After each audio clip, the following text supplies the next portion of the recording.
warahmatullahi wabarakatuh.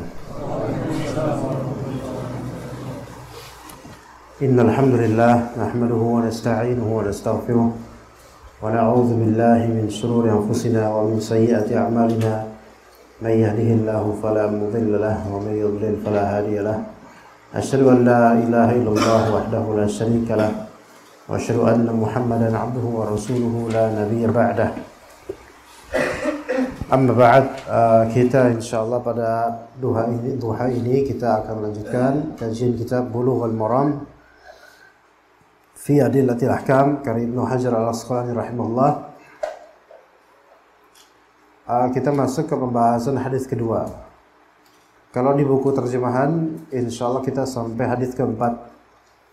Namun kalau urutan jumlah hadis kelima. Ya, tapi di buku ini hadis keempat. Baik, kita akan mulai dari hadis kedua insyaallah. Tapi sebelumnya Anda pengen kita mengingat glosarium istilah yang telah kita pelajari pada pekan lalu. Ada berapa? Sudah terkumpul? 5. Apa aja tuh, Pak? Hah? Sebelum tahur? Taharah, terus hadas, terus tahur, tahir, dan maitah. Baik. Kalau misalnya taharah apa bahasa? Irtifa'ul hadathi wa ma fi ma'naha wa ma fi ma'nahu wa izalatul wa zawalul khabath. Gitu ya. Baik. Kemudian apa kemudian setelah taharah? Baik, hadas itu apa? Wasfun al-wasful qa'imu bil badani alladhi yamna'u 'anis salati wa nahwaha. Apa kemudian? Alladhi yamna'u 'anis salati wa nahwiha. Gitu ya. Betul enggak? Betul. Hah?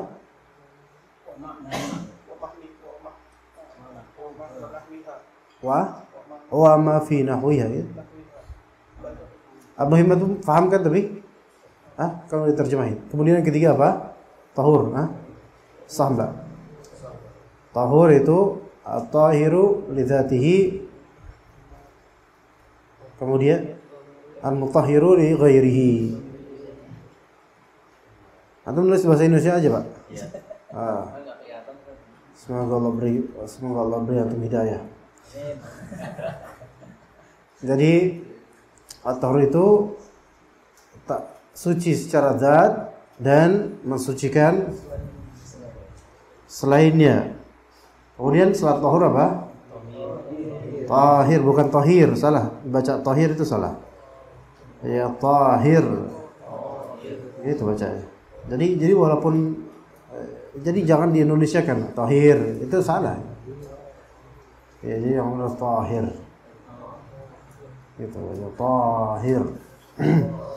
Enggak usah diikutin, lagi enggak ngomong tajwid kita. Kemudian tahir itu apa?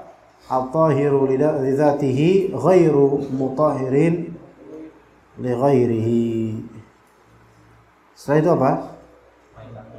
Maita. Baik, maita itu apa?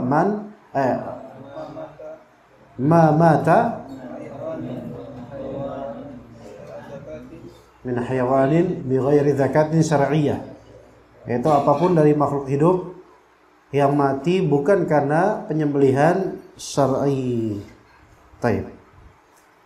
Kita mulai insyaallah dari nomor 2.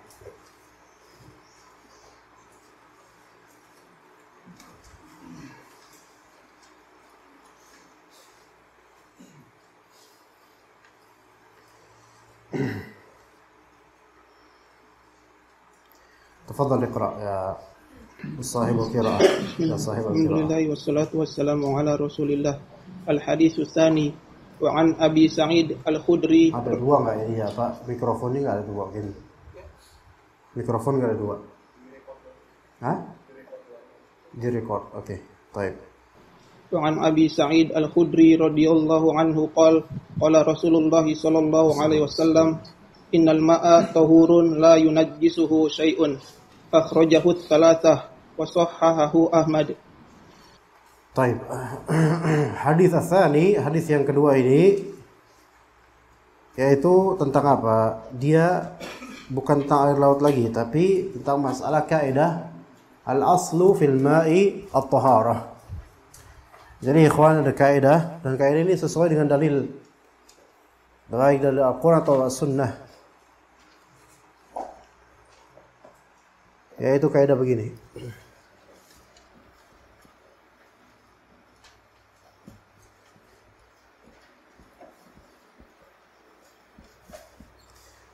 Al-aslu fil ma'i at-taharah. Apa artinya? Hukum asal. Hukum asal berarti hukum basic gitu loh. Hukum basic terhadap air itu taharah, suci gitu loh. Jadi antum tidak bisa menilai suatu air itu najis kecuali ada proof atau bukti.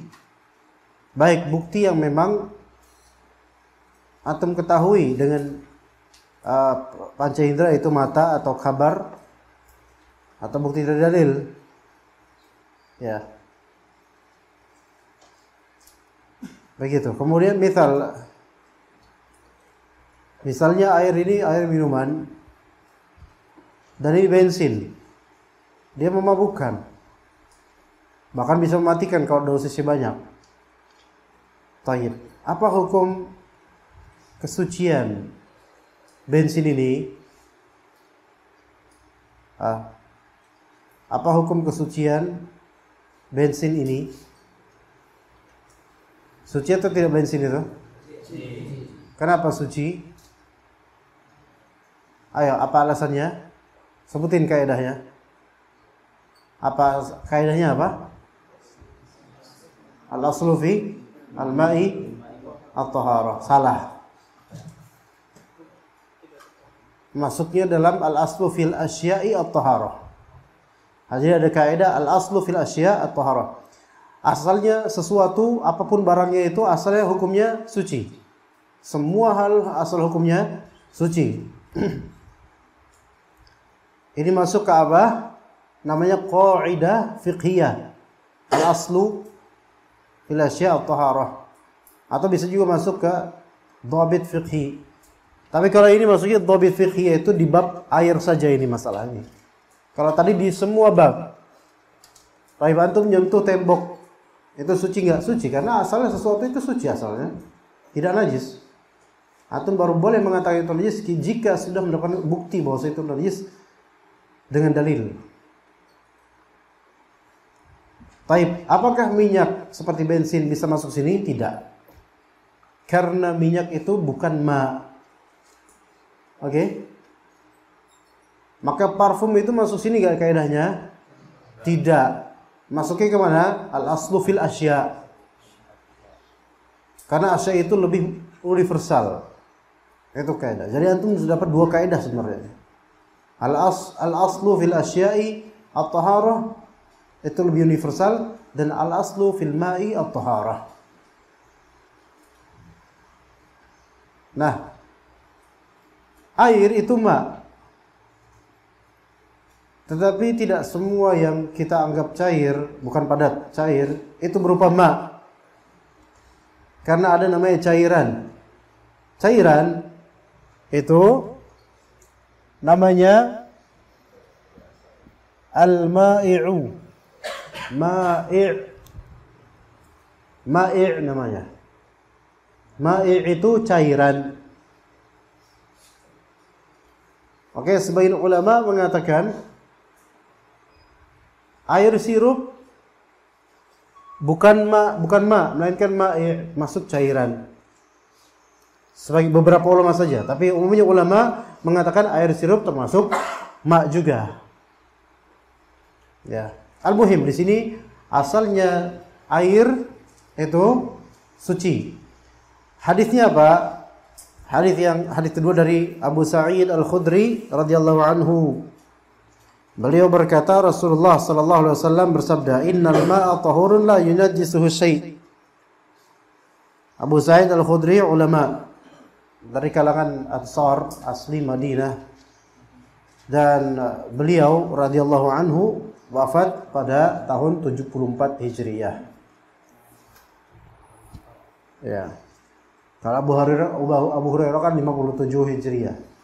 Abu Sa'id Al-Khudri 74 Hijriah.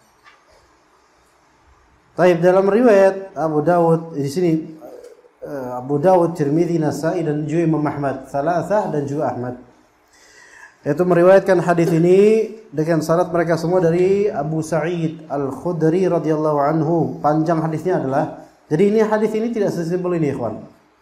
Jadi ada sebabnya, ada jabarannya, ada ceritanya sebelumnya. Annahu qila li Rasulillah sallallahu alaihi wasallam, bahwasanya ada yang berkata kepada Rasulullah sallallahu alaihi wasallam, "Ana tawaddau min bi'ri Budu'ah." Ya Rasulullah, apakah boleh kita wudu dari bi'r Budu'ah, dari sumur, namanya sumur Budu'ah, dan boleh juga dibaca Bidu'ah dengan kasrah. Bolehkah kita wudu dari sumur Bidu'ah atau Budu'ah? Wa hiya bi'run yutrahu fiha al-haidu wa luhumil kilabi wan natan. Dia adalah bir Bidu'ah, sumur Bidu'ah itu adalah sumur yang yutrahu fiha, yaitu terkontaminasi, bukan terkontaminasi, tapi terlempar padanya, terjatuh padanya, yaitu apa? Al-hiyad. Al-hiyad, ya ini maksudnya adalah, kalau sekarang mungkin tisu atau apa, pampers, pembalut yang bekas haidnya perempuan. Al-hiyad. Waluhumul kilab, dan juga suka masuk padanya daging-daging anjing, bangkai-bangkai anjing. Wan natan, natan itu hal-hal yang busuk, entah bangkai, makanan basi, dan hal-hal yang bau lah pokoknya, kotoran, tinja, natan. Natan itu busuk. Tapi kalau bisa jangan namain anak Nathan. Tapi Nathan versi barat beda lah. Nathan di sini beda ya. Orang Kristen banyak yang namanya Nathan ya. Taib. Maka kata Nabi SAW ini, innal ma'a tahurun la yunajjisuhu syai'. Ya. Air itu tahur, suci menyucikan, dan tidak ada sesuatu pun yang menajiskannya. Pahami baik-baik jemaah sekalian di sini, ikhwan. Pahami baik-baik bahwasanya ketika itu di Madinah ada bi'r Budu'ah, yaitu bi'r yang atau bi'r apa Indonesianya? Bi'r Indonesianya sumur. Tapi ikhwan, suatu istilah yang mungkin itu terjemahan kepada kita, sumur-sumur. Antar bangsa kadang-kadang syakal dan kaifiyahnya itu sesuai dengan uruf. Syakal itu bentuk, kaifiyah itu sifat, sesuai dengan uruf yang berlaku masing-masing. Ya. Sumur bagi kita itu ya sumur yang kita tahu, bundar, kemudian pakai batu bata, ditembokin gitu kan. Baik. Di zaman Nabi SAW tidak seperti itu sumurnya. Sumurnya Uthman bin Affan ketika beliau mewakafkan sumur lain. Sumur di zaman Nabi SAW disebut bir atau birkah. Nah, sebagian ulama membedakan antara bir dan birkah. Al-muhim, sumur ketika itu tidak bertembok, melainkan langsung tanah, kemudian dataran rendah langsung, dan ini tergenang air. Yang kadang-kadang bisa luas, lebar gitu loh airnya itu. Itu disebut sumur dan tidak seperti dalamnya sumur kita. Oke? Paham gak ya, kawan? Begitu. Walaupun mungkin ya dalam juga, bisa dalam. Tetapi seperti genangan yang mempunyai ketinggian air dan tidak sesempit sumur kita. Begitu. Tidak bertembok sehingga orang tuh ngambil langsung gitu. Tidak apa, pakai apa? Katrol apa? Timba. Ya enggak, maksudnya pakai timba mungkin dengan ini atau dengan ini, tapi bentuknya tidak seperti yang sekarang. Ya. Nah, biasanya sumur itu di zaman Nabi SAW karena tidak bertembok, maka dia berada di al-ard al-munkhafidhah, yaitu bagian bumi yang munkhafidhah. Apa namanya? Menurun apa? Dataran rendah gitu, Pak. Ya. Begitu. Jadi orang ketika mau ke sumur, ke bawah dulu, kemudian ambil airnya. Dan itu pula bisa juga di zaman Nabi Yusuf seperti itu, bisa pula di zaman Bani Israel seperti itu juga. Bentuknya tidak seperti kita sekarang. Ya, paham gak ya, kawan? Maksudnya nggak plek persis kayak sekarang, bolongan cuman 1 meter kali 1 meter gitu. Ya, bisa jadi nggak seperti sekarang. Karena ketika itu zaman tidak semudah sekarang. Ya. Ya mungkin juga ada yang seperti itu, tapi yang Anda dapatkan dari keterangan rata-rata sumur tidak seperti itu. Melainkan agak lebar dan tidak sempit sekarang dan tidak bertembok. Begitu. Ya. Mungkin kalau di kita bisa masuk namanya sendang. Coba wong Jawa ning kene saha ya. Jawa. Kalau Jawa bahasa Melayu, Jawa itu artinya manja. Ya kolokan itu Jawa. Iya, kalau di bahasa Melayu di Kalimantan. Jawa. Tegal. Nek sendang yo apa artinya? Danau kecil lah kan ono. Sumur. Tapi sumur versi sana gitu loh. Saya di padang pasir. Ya sendang kayak danau kecil dan dia mata air kan gitu. Ya sendang. Begitu. Ya. Yang enggak persis kayak sendang banget ya. Belumbang tuh, Mas. Kolam. Antum orang mana? Abu Dimas. Wain abuk. Abu kawin. Banyak abung loh anaknya bapak angkatnya di sini gimana? Pak Adi di mana Pak Adi? Antum orang mana? Itu Pak Adi. Antum orang mana Pak? Antum? Jauh, bawah dikit kan? Iya. Kok bisa ketemu gitu ya, masalah. Taib. Jadi ada belumbang dan semisalnya ya seperti itulah. Ya. Al-muhim. Nah, karena bi'r budu'ah atau bidu'ah ini terletak di bumi yang agak rendah, ketika tertiup angin, ketika angin itu kencang sekali atau terjadi hujan, maka tempat pembuangan sampah orang-orang Madinah itu akhirnya kan menuju ke tempat yang lebih rendah. Maka masuklah ke sana beberapa hiyat, daging-daging binatang yang najis, kemudian hal-hal yang menjijikan atau khaba'ith. Ya, begitu. Karena kenyataannya begitu. Maka ini jangan antum kira bahwasanya para sahabat itu kalau buang bekas haid itu di situ, bukan gitu, nggak mungkin. Karena apa? Karena air itu kan nggak mudah di sana. Masa udah air mudah, ada belumbang, jarang belumbang. Ketika ada belumbang malah dilempar dengan bekas-bekas najis, sih nggak mungkin. Melainkan secara tabi'iyah, alamiah dengan izin Allah Azza wa Jalla, yaitu seperti itu, masuk ke situ. Oke?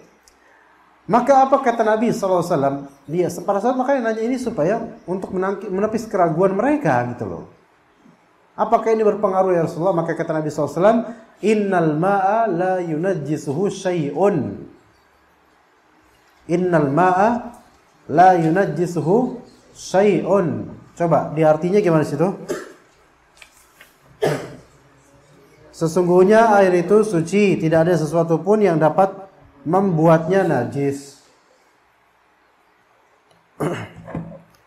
Bagaimana kita memahami hadis ini? Kita pahami hadis ini pakai dua posibilitas penafsiran terhadap untuk lafal alma.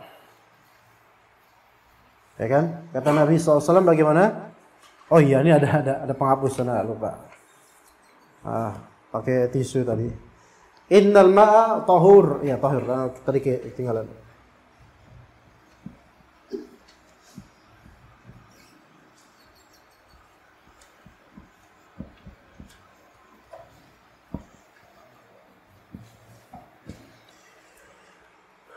Apa artinya? Sesungguhnya air itu tahur. Kita pelajari di sini. Di sini. Al di sini. Hamzah, alif dan lam. Adapun maknya nanti.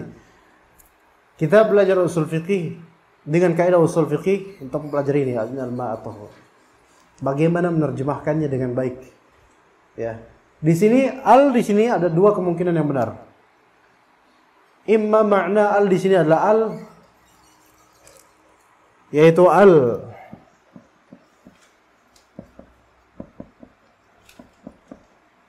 istighraqiyah atau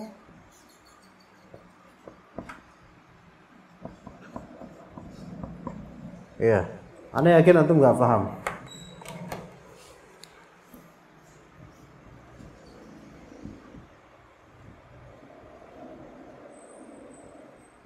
Gak apa-apa, antum gak paham sekarang. Anda buat antum paham insyaallah.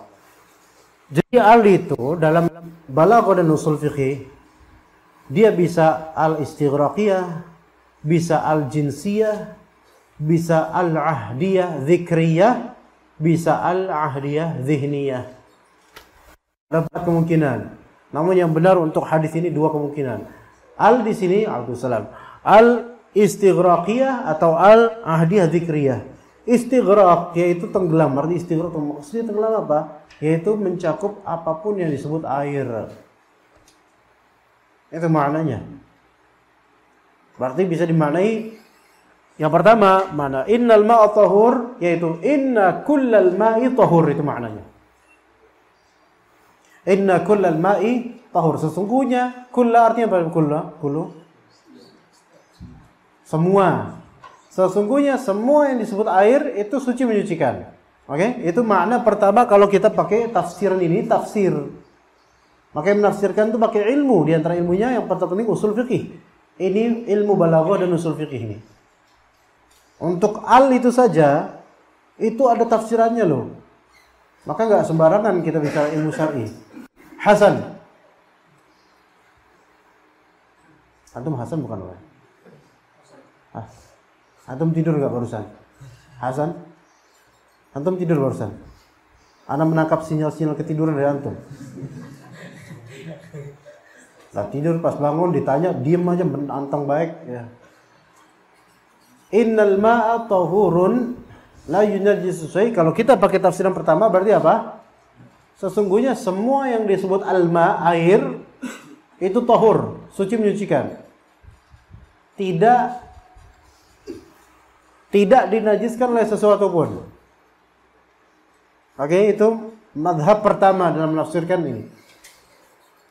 Kalau di terjemahan gimana ya, kawan?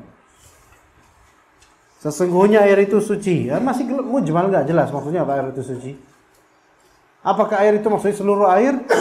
Apakah air itu maksudnya air yang disebutkan di Bir Budha'ah? Masih terjemahan nggak mewakili perasaan, terjemahan nggak mewakili sebenarnya gitu loh. Makna sebenarnya. Yang kedua, al ini kita maknai al-ahdiyah dzikriyah, yaitu yang sudah terahadkan, terfahami dengan adanya sebutan sebelumnya, yaitu air yang dimaksud adalah air yang tadi, yaitu air apa? Air di sumur Budha'ah. Paham nggak di sini, ikhwan? Paham? You have to understand. Don't yes only. Jadi kalau al di sini dimaknai al-istighraqiyah, maka berarti Rasulullah SAW sedang memberikan kaedah untuk kemutlakan seluruh yang disebut air. Paham nggak? Karena maknanya adalah sesungguhnya semua air, semua yang disebut air itu semuanya apa? Suci, asli suci, menyucikan gitu loh. Enggak dinajiskan oleh apapun gitu loh. Selama enggak berubah, nanti ada dalil berikutnya nanti insyaallah. Ini berarti menunjukkan kaedah universal untuk seluruh yang disebut air, oke? Itu pemahaman pertama. Pemahaman kedua, Rasulullah SAW menjawab, innal ma'a tahurun la yunajjis syai'. Al di sini yaitu ahdiyah dzikriyah, yaitu berkaitan khusus dengan apa yang disebutkan tadi, yaitu air apa? Sumur bid'ah. Paham enggak? Nah, paham di sini. Nah. Para ulama beda pendapat mengenai ini, tapi ini biasa dipakai oleh ulama mazhab Hanbali, terutama yang sekarang yang mengikuti Syekhul Islam Ibnu Taimiyah. Karena kalau memahami dari sini, maka kata mereka bahwasanya air itu hanya terbagi menjadi dua macam, yaitu ma'un tahur dan ma' najis. Dah itu aja. Itu mazhabnya Syekhul Islam Ibnu Taimiyah dan juga sebagian dari ulama mutaqaddimin Hanbali. Lah terus air yang suci tapi tidak menyucikan dibilang apa? Itu tidak disebut air, tapi itu disebut cairan. Benar juga nggak? Benar kan ya? Benar. Contoh air teh. Antum bisa nggak nyebut ini air gitu dong? Ini air buat antum? Enggak, air teh. Dan ini lebih tepat disebut cairan. Ya benar juga sih. Tapi yang mazhab ini mengatakan kalau pakai ini yaitu air terbagi menjadi 3 atau lebih. Air yang tahur, air yang tahir, dan air yang najis. Dalam mazhab Syafi'i bisa 4. Air yang tahur yubahu istimalu dibagi menjadi 4, bahkan bisa menjadi 5 bahkan. Air tahur, air ya tahur dan seterusnya, dan ada yang air mutanajis dan ada air yang najis, itu macam-macam lagi. Al-muhim kita pilih mazhab yang lebih banyak aja, yaitu air terbagi menjadi 3, yaitu air tahur, tahir dan najis. Dah selesai, itu aja loh. Ya. Maka berangkat dari antum memahami ini, antum memahami satu hadis dengan 2 pemahaman yang benar sebenarnya. Dengan pemahaman ini antum dapat faedah bahwasanya al-aslu fil ma'i at-taharah. Kaedahnya dapat dari sini nih, dari ini. Asalnya hukum air semuanya apa? Suci, bahkan menyucikan. Adapun kalau misalnya air teh, air susu, air yang memang zatnya itu bukan air murni lagi, apalagi contoh air kopi, apalagi air madu, air apa lagi? Air kelapa, air bunga dan seterusnya, maka ini semua bukan air murni kan? Oke, berarti dia nggak disebut tahur, begitu ya? Bukan masuk di sini, bukan. Ya, karena di sini mutlak, masih ke keasliannya, oke? Jadi faedah seperti itu, ikhwas. Kira-kira antum dapat faedah nggak, insyaallah? Faham nggak, insyaallah? Baik. Innal ma'a tahurun la yunajjisu syai'un, yaitu tidak dinajiskan oleh sesuatu pun. Apakah ini berkait hukum mutlak? Begini ikhwan, ketika suatu air itu ya dinajisi, maka dia tidak lagi menjadi ma' tahur lagi, bahkan bukan ma' tahir, melainkan ma' najis. Lah kok Nabi SAW menafikan bahwa air yang suci menyucikan nggak bakal dinajiskan oleh sesuatu pun? Iya, itu hukum umumnya seperti itu. Sampai ada dalil khusus atau indikasi khusus yang menunjukkan perubahan zatnya dari yang suci menjadi najis. Makanya abis ini ada dalil yang akan dibaca nanti insyaallah, yaitu masalah bau warna dan rasa. Perubahan, ketika perubahan itu terjadi, maka hukum pun berbeda. Baik. Sampai sini paham insyaallah ya? Baik. Istamir, fadhal.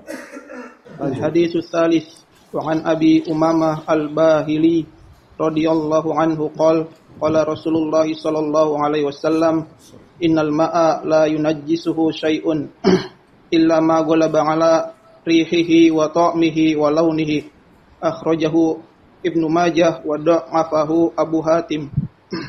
Istamir. Satu lagi. Satu ini ya, satu arah itu. Ayo, fadhal. Walil Baihaqi al-ma'u tahurun illa in taghayyara rihuhu aw ta'muhu aw launuhu binajasatin tahdusu fihi. Tahdusu fihi. Baik. Terjemahannya itu mudah ada semua kan? Dua hadis ini dua hadis ikhwan. Dan keduanya dhaif. Dua hadis ini keduanya dhaif dan tidak bisa sampai derajat hasan. Sebagaimana disebutkan dalam footnote ini, dua-duanya dhaif. Diriwayatkan dari Abu Umamah Al-Bahili radhiyallahu anhu. Di sini dua hadis ini sama-sama hadis yang diriwayatkan oleh siapa? Abu Umamah Al-Bahili radhiyallahu anhu. Wafatnya 86 Hijriah. Di sini dua hadis ini yang pertama kita baca, Rasulullah SAW bersabda, tapi hadis dhaif. Innal ma'a la yunajjisuhu syai'un. Tuh. Kalimat pertamanya, sesungguhnya air itu tidak dinajiskan oleh siapapun, oleh apapun. Ini kaidah persis dengan ini. Persis. La yunajjisu syai'. Umum.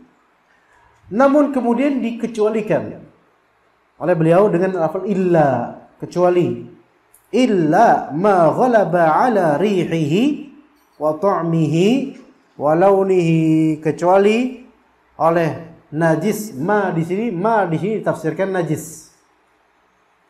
Ya, karena kan tadi lafaznya la yunajjisu syai', illa ma di sini yaitu illa najisan ghalaba ala rihihi wa ta'mihi wa launihi. Maka berarti di sini ada tiga kriteria yang bisa memberikan perubahan hukum pada air. Yang bisa memberikan perubahan hukum pada air. Pertama, rih. Kedua, ta'am. Kemudian ketiga apa? Laun. Tayyib.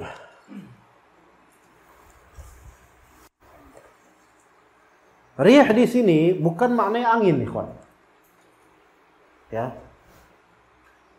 Bukan rihu fiha azabun alim, bukan itu rih di surah Al-Aqaf itu angin namanya. Tapi rih di sini maknanya raihah, yaitu bau. Ya. Aroma. Oke, bau. Rih. Ya bisa juga rih angin yang bau. Ya ada juga, makanya kentut itu ya rih juga. Ya. Kemudian yang kedua, ta'am. Ta'am itu apa? Bukan ta'am. Ta'am itu makanan. Ta'am ya, bisa makan bisa minuman, ta'am. Dua-duanya ta'am. Ya, syarab minuman, tapi ta'am bisa juga makanan, bisa juga minuman. Lihat di surat Al-Baqarah, di kisah Jalut Talut. Ya. Gimana kisahnya? Ketika faman syariba minhu falaysa minni wa man lam yat'amhu fa innahu minni. Ya, al-muhim itu urusan lain, itu ta'am. Kita enggak bicara ta'am sekarang. Ta'mun itu artinya apa? Rasa. Rasa di ini apa namanya? Lidah itu namanya apa tuh? Kecapan ya? Rasa aja lah. Tapi bukan rasa di hati atau di kulit, bukan. Kecapan lidah, rasa. Rasanya berubah. Laun. Warna. warna. Nah, air asalnya tidak ada yang menajiskannya kecuali kalau misalnya kena najis dan berefek pada dominasi salah satu dari ketiga ini. Enggak harus tiganya langsung. Entah aromanya, entah rasanya, entah warnanya.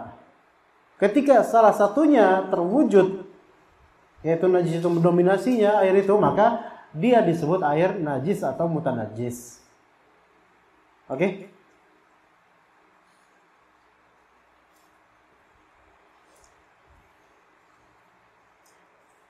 Sebagaimana juga di riwayat Al-Baihaqi yang juga dhaif secara sanad, tapi secara matan dhaif secara sanad, tapi ini disepakati oleh ulama gitu loh.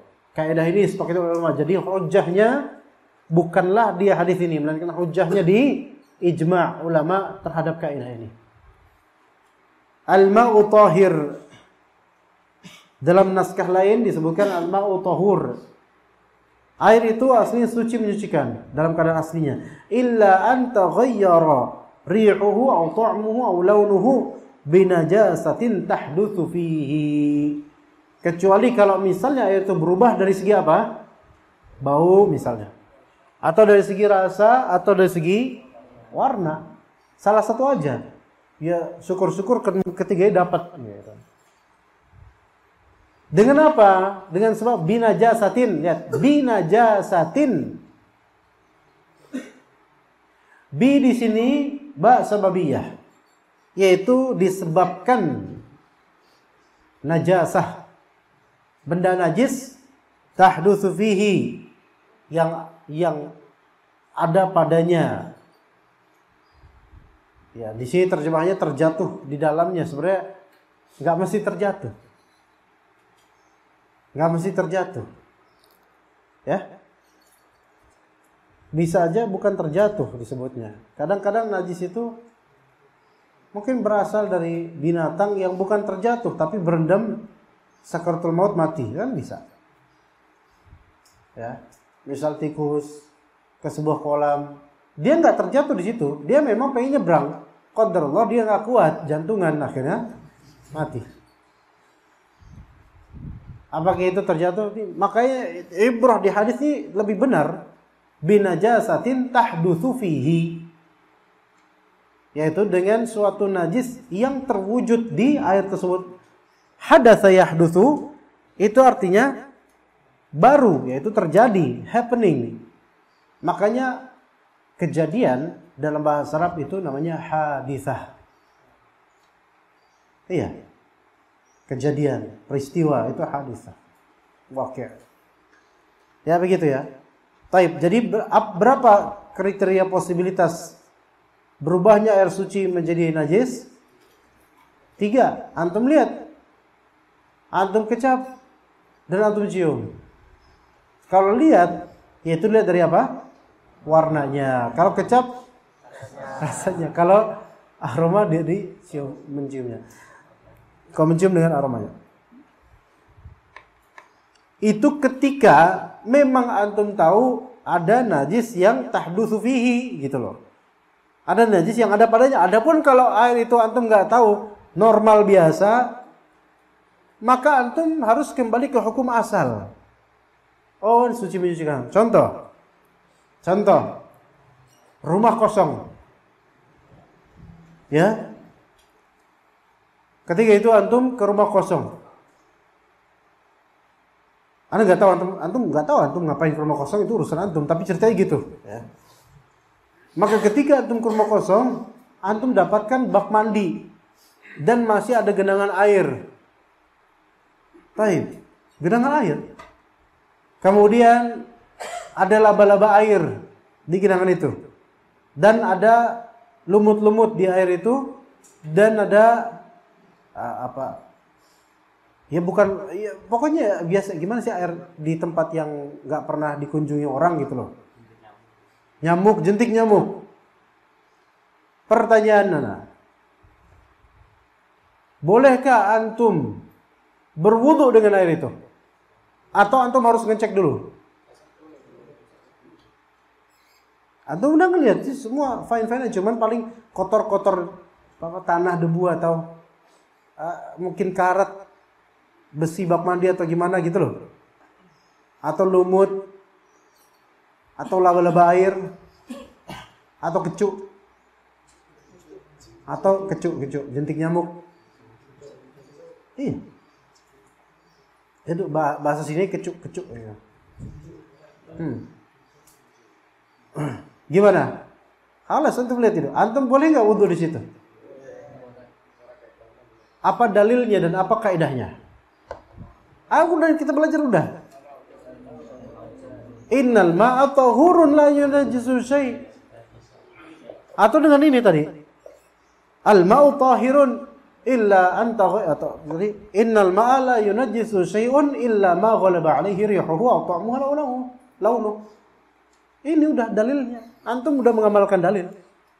Jadi antum nggak harus apa? Dicium dulu airnya. Normal sih. Lihat warnanya bening biasa, cuman ada sedikit-sedikit bekas debu. Kemudian diapain lagi? Dicicipi. Kok rasa kecoa ya? Nah, misalnya. Antum tahu rasa kecoa gimana? Udah biasa ya? Ya. Maka kembali ke hukum asal. Ya udah. Gitu kan? Taib, bagaimana dengan air got di Jati Keramat? Anak kesini tuh Anda selalu merhatiin got. Karena banyak ikannya, Masya Allah. Luar biasa. Kadang kan ada lumut-lumut itu. Lumut gitu. Kelihatan jernih itu air. Ayo. Sok. Apa hukumnya antum wudu di pinggiran got itu yang dekat sekolahan itu tuh? Kalau anak kesini tuh lewat ada sekolahan apa gitu kan? Ada juga pas belokan sini ada kayak TPA ya, apa TK gitu. Nah, itu kan ada got-got itu. Antum wudu di situ. Apa hukumnya? Terlepas dari antum tahu malu atau enggak. Apa hukum wudu di situ? Ajibu. Jawab ayol ikhwah.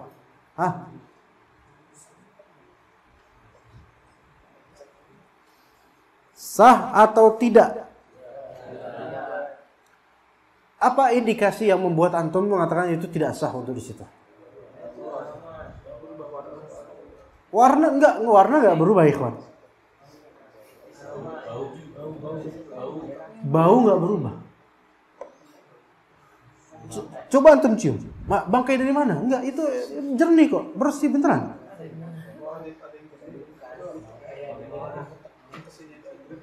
Bukan yang butek pokoknya, bukan yang butek. Masih bening. Ada ikannya banyak. Belutnya iya di tempat kayak gitu, di kanan dan di Perumahan Wahana juga ada. Kayak gitu persis. Belut, ikan, kepiting juga ada di sini. Iya, karena airnya masih bagus. Asli dari mata airnya bagus itu. Fadhol. Karena tahu asal sebagian besar dari sumber air itu adalah dari kamar mandi. Limbah. Ya, dari limbah, toilet atau kamar mandi. Betul. Dan itu tentunya bercampur dengan najis. Nah, betul. Tapi apakah tiga ini dominan di situ? Enggak. Betul, tahu sumbernya. Sama kayak tadi air dari bir budu'ah. Buangan-buangan najis. Sama persis seperti itu. Antum udah cium?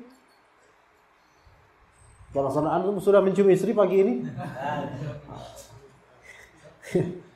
Apaan antum? Bulu aja banyak, nikah kagak. Aroma. Udah cium? Bau. Enggak, antum udah cium belum? Enggak bisa, Anda enggak percaya sama antum, semua antum melakukannya. Jadi anak kasih tugas dari samping aja bau. Cari yang enggak bau, Pak. Bau semua. Oh, antum juga nyari ikan. Oke, berarti benar. Oke. Ini pencari ikan. Nyari ikan harus itu. Masya Allah. Buat anak mainan, Masya Allah. Iya, taib. Berarti antum sudah mentahqiq di situ bau ya. Oke, selesai. Ya. Seandainya misal nggak ada baunya, rasain. Iya. Repot kan? Itu muskilahnya antum ada air banyak malah di situ. Anggaplah sekarang banjir terjadi. Banjir. Pakai B. Kalau nggak pakai B jadi ngomong jorok, ya. Banjir.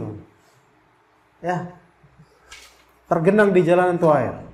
Mobil pun pelan-pelan jalannya karena tempiasannya Masya Allah. Apa hukum wudu di air banjir dengan air banjir? Fadhal. Di Jati Keramat di tempat seperti itu. Udah kali apa bukan comberan seperti itu, banjir meluap. Berapa senti? Fadhal. Anda yakin nggak bau itu air? Anda yakin nggak bau? Udah nggak bau. Tapi lagi banyak melimpah airnya. Butek itu nggak ada alasan, nggak masalah. Butek itu nggak mengubah hukum fikih. Hah? Karena butek itu kan berasal dari lumpur suci. Bahkan menyucikan kan kita boleh tayamum dengan. Kecuali kalau buteknya karena faktor lain. Enggak, ketika banjir itu udah nggak hitam nggak butek, jernih. Cuma tercampur sama air yang asalnya comberan. Bau enggak. Warna normal atau gini normal warnanya. Rasa insya Allah. Makanya kumur-kumur dulu kan. Coba aja nih kumur-kumur. Normal. Kalau rasanya rasa kepiting, nah itu baru. Tapi kepiting nggak najis. Apa hukumnya wudu di air banjir? Hukumnya boleh. Selama bukan Ciliwung yang banjir. Karena kalau udah Ciliwung banjir, itu sama aja itu. Bau ini sama. Ana pernah kena Ciliwung, bukan aneh kebanjiran, ana nolongin orang kebanjiran, rumah kebanjiran. Ya memang lumpurnya banyak, Masya Allah. Airnya nggak ada pemaafan sama sekali. Bau. Itu Ciliwung ya. Ana nggak tahu kok kali lain. Tapi kalau di Jati Keramat ini, Insya Allah bagus airnya. Kalau banjir ya, ana nggak tahu di sini banjir apa enggak. Begitu ikhwan. Boleh antum praktekkan ketika antum kena banjir, nyari keran udah kebanjiran. Ya udah pakai air banjir nggak masalah. Butek, tapi kalau butek itu berasal dari lumpur itu suci, nggak masalah. Begitu.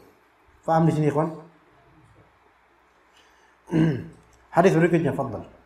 Al-hadis al-khamis wa an Abdullah bin Umar radhiyallahu anhuma. Jalan bacanya enggak gitu. An Abdullah bin Umar, enggak gitu. Ibni Umar wa an Abdullah bin Umar. Enggak, yang tegas. Wa an Abdullah bin Umar radhiyallahu anhuma. Ikutin aja. Wa an Abdullah bin Umar. Dari kayak Umar gitu. Nah, biar kayak orang Arab lah. Wa an Abdullah bin Umar. Enggak. Antum stressingnya itu di mimnya. Umar. Enggak, kurang. Wa an Abdullah bin Umar radhiyallahu anhuma. Tersantum terus. Qala Rasulullah sallallahu alaihi wasallam, "Idza kana al-ma'u qullataini lam yahmilil khabath." Wa fi lafdhin lam yanjus. Akhrajahu al-arba'ah wa sahahahu Ibnu Khuzaimah wal Hakim wa Ibnu Hibban. Baik, jazakallahu khairan. Dari Abdullah bin Umar radhiyallahu anhuma, di sini hadis milik siapa? Hadisnya Abdullah bin Umar. Kalau sebelumnya hadis Abu Umamah Al-Bahili radhiyallahu anhu. Di situ antum hadis berapa, Syekh? Kelima saya. Baik. Abdullah bin Umar ini wafat pada tahun 73 Hijriah. Ya, 73 Hijriah, dan ini hadisnya idza kana al-ma'u qullataini lam yahmil al-khabath, dan kemudian dalam riwayat lain lam yanjas, atau bisa juga dibaca lam yanjus ya. Taib, ada juga riwayat lam yanjas. Akhrajahu arba'ah. Siapa arba'ah itu? Ashabus sunan. Sunan Tirmidzi, An-Nasa'i, Abu Dawud dan Ibnu Majah. Kemudian diriwayatkan juga oleh Ibnu Khuzaimah, Ibnu Hibban dan Al-Hakim. Semua nih Ibnu Khuzaimah itu Sahih Ibnu Khuzaimah kitabnya. Ibnu Hibban Sahih Ibnu Hibban. Al-Hakim Al-Mustadrak Al-Sahihain nama kitabnya. Taib, hadis ini tidak ada masalah insyaallah. Ini hadis sahih. Idza kana al-ma'u qullataini. Kalau misalnya ma ini 2 kolah. Ya. Ya, air maksudnya air apapun itu. Bukan air najis. Air apapun masih disebut air. Itu kuantitinya 2 kolah.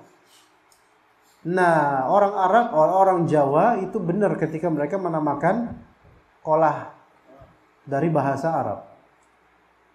Biasa kolah itu ya kolam buatan kalau kolah itu, ya enggak? Kalau murni kan belumbang atau sendang tadi kan. Kalau kolah itu kan memang dibuat. Nah, itu. Tapi empang kolah bukan empang. Bukan, beda kan?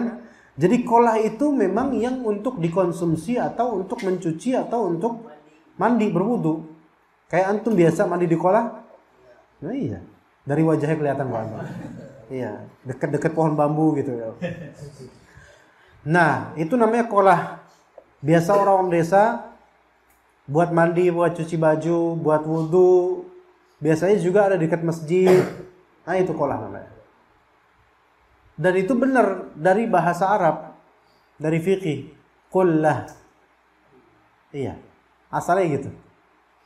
Indonesia aja yang kemudian salah huruf. Kolam. Padahal kolam pulpen, Mas. Yang benar tuh kolam. Maka orang Jawa itu benar sebenarnya. Iya. Cara baca hari Jumat gimana orang Jawa? Jumu'ah. Walaupun nggak bisa ain dengan makanya Jumu'ah. Kemarin ada anak bimbing umrah.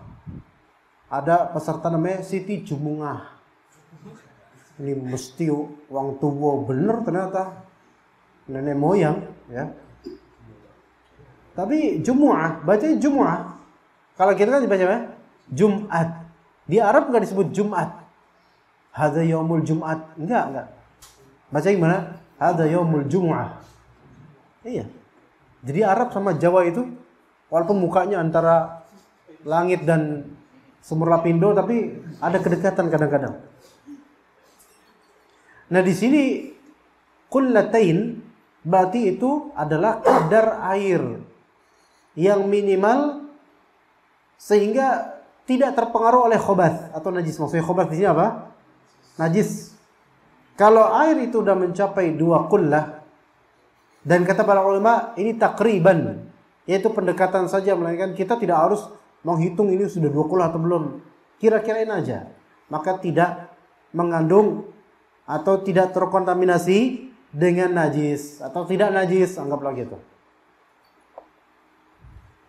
Baik, tolong carikan kayak di rumah Yusuf ada lebih tepat. Exactly itu 2 qullah itu berapa liter? Coba fadhal. Buka, ada HP enggak? Tolong dicarikan. 2 qullah berapa liter? Fadhal. Hah? 500 liter, berat, besar. Tower itu berapa? Beda-beda ya. Paling kecil 500. Anggaplah segitulah tower. Apa yang namanya tower ya buat air itu? Oh, toren kok tower. Iya. Ya begitu. Tapi kalau bak mandi Thaifah gimana? Bak mandi ini pakai bak mandi atau pakai ember? Yang ember enggak bisa. Itu enggak sebisa 20. Toren di atas ya. 200 liter.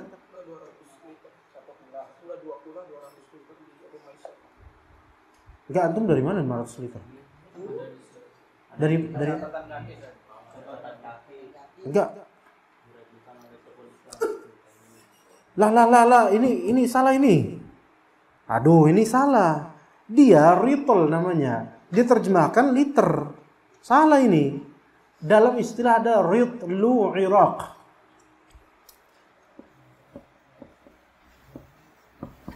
Tuh. Ini salah nih, coret.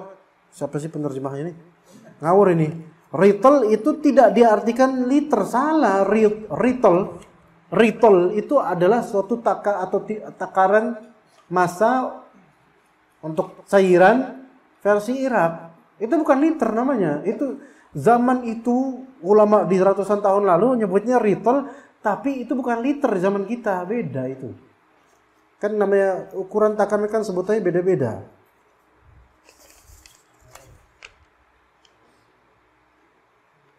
Oh, penerjemahnya fulan, LC. Al-muhim lah, kita hargai juhud beliau. Tapi ini salah. Ini misleading ini. Nggak boleh, ritol itu nggak bisa diterjemahkan liter. Nggak sama sekali nggak sama. Makanya enak kok 500 liter ya. Jauh banget gitu, karena perasaan sekitar 100 sekian, 180 sampai 200-an. Hah? 217 versi apa tuh Pak? Mas, bro. Ungaran? Kumparan. Nyari situs kayak gitu. Yang jangan kumparan lah, nyari situs yang khusus masalah fikih atau agama. Hah? 270. Al-muhim sekitar itulah, takriban 200 berapa gitulah, ya. Ini berapa lagi? Kalau di rumah Isya 200 pas. Pas 200. Al-muhim sekitar gitulah. Al-muhim bak mandi biasa kayak di kamar mandi biasa, bak mandi itu nggak cukup. Walaupun mungkin berpuluh liter, nggak cukup. Oke? Maka seperti itu ya. Maklum ya. Itu ritol. Liter.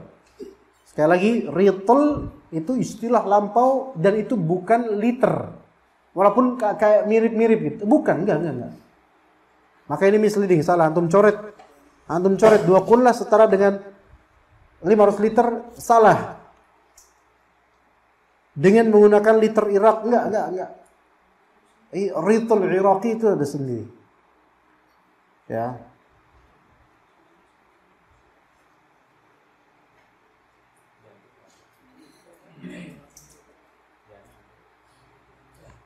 Ya tenang aja, Anda nggak nyuruh ganti buku lagi, tenang aja. Duit lagi keluar nanti, udah kesalahan kecil aja insyaallah. Yang penting udah diklarifikasikan.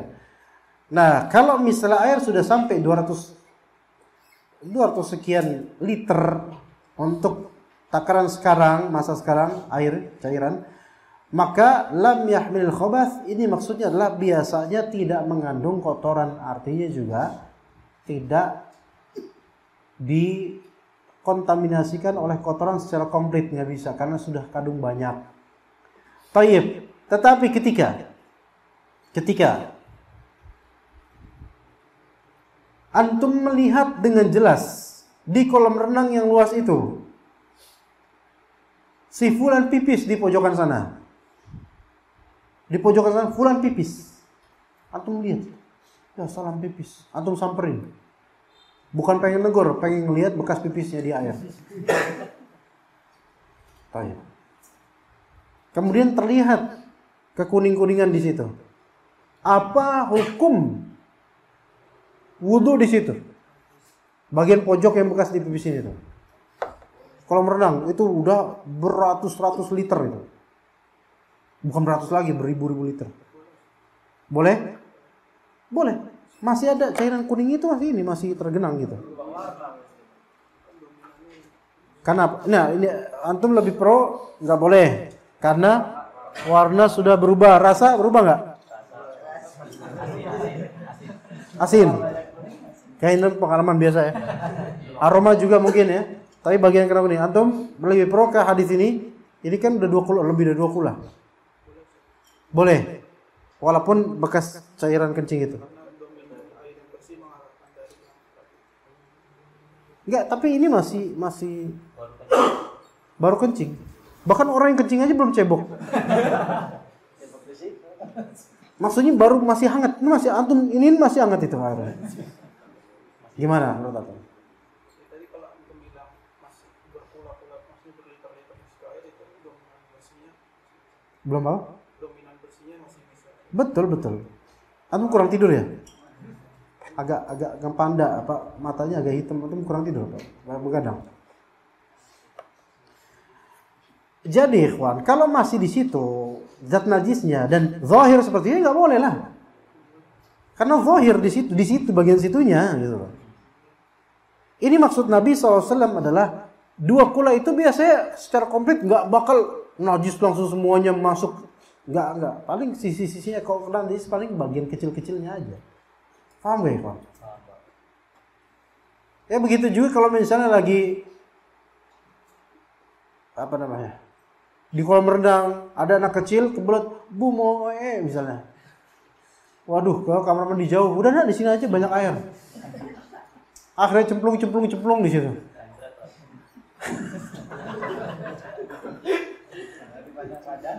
Iya. Taib, apakah itu najis atau enggak? Najis di mana? Bagian yang terkontaminasi itu. Adapun di sisanya enggak. Di ujung sana misalnya, ya enggak. Di seberangan enggak. Gimana? Oh, maksud kamu itu.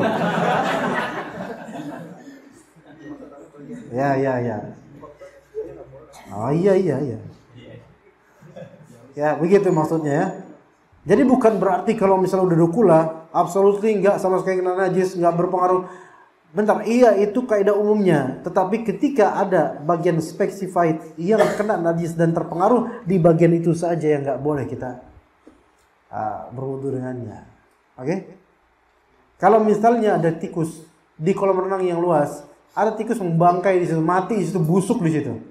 Ya bagian yang terkena situ aja yang kita nggak boleh wudu di situ. Sama seperti sungai atau danau, ada bagian bangkainya di situ. Ya bagian situ aja yang nggak boleh. Ada sisanya fadol di tengah pun antum fadol nyemplung sana. Mandi junub sekalian. Ya. Ini begitu. Pahami baik-baik ikhwan. Bukan berarti kalau misalnya udah 2 kula nggak bakal pernah najis. Nah kalau misalnya toran antum, Quran, kok mau bangke, rasa bangke ya? Pernah nggak kayak gitu? Gimana tuh? Naik ke toran gak ada tangga, juga susah juga. Bukan ahlinya, ntar jatuh mati lagi kita. Gimana? Nah di sini kan kita hanya punya zon saja, persangkaan saja yang tidak kuat. Jangan-jangan ini tikus, tapi kok bisa tikus masuk dari mana? Kita kan nggak tahu gitu loh. Maka ketika memang kita tidak tahu secara pasti, maka hukum kembali ke asal. Innal ma'a tahurun la yunajjisuhu syai'un. Begitu. Di masjid misalnya, kok ini air rasanya kok rasa kapur, rasa kapurit gitu dan semua. Maka kembali ke hukum asal air. Karena antum itu tidak diperintahkan untuk lebih detail tahu hal-hal seperti itu.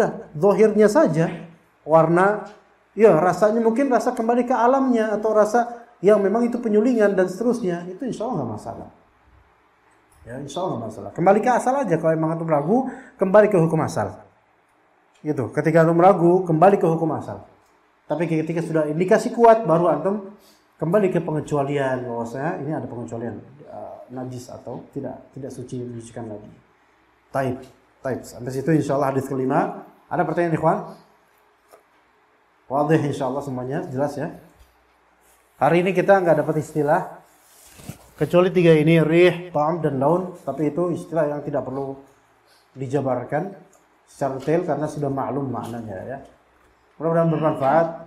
Kira-kira sudah bisa nggak antum lebih detail lagi cakralnya tentang hukum-hukum air. Dengan dalil ini ada hukum asal dan ada hukum pengecualian. Hukum asalnya air adalah suci. Hukum pengecualiannya adalah kecuali jika didominasi dari segi bau, warna atau rasa.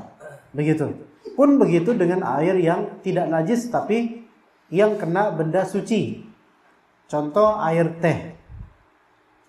Dicelupin pakai teh, teh celup, berubah warnanya, maka dia tidak lagi menjadi air suci menyucikan. Begitu. Air sabun, air deterjen sama seperti itu. Ya. Baik, insyaallah kita cukup sampai sini. Barakallahu fiikum jami'an. Mudah-mudahan kita ketemu di pekan depan insyaallah membahas hadis ke-6 dan seterusnya insyaallah taala. Semoga bermanfaat buat Anda dan juga antum. Tolong pahami lagi kaidahnya, istilahnya. Kalau bagusnya lagi hafalkan hadisnya walaupun terjemahan. Ya pedoman kita buat nanti beramal insyaallah. Ya, semoga bermanfaat. Sallallahu ala nabiyyina Muhammadin wa ala alihi wa sahbihi ajma'in. Subhanakallahumma bihamdika asyhadu an la ilaha illa anta astaghfiruka wa atubu ilaik. Assalamualaikum warahmatullahi wabarakatuh.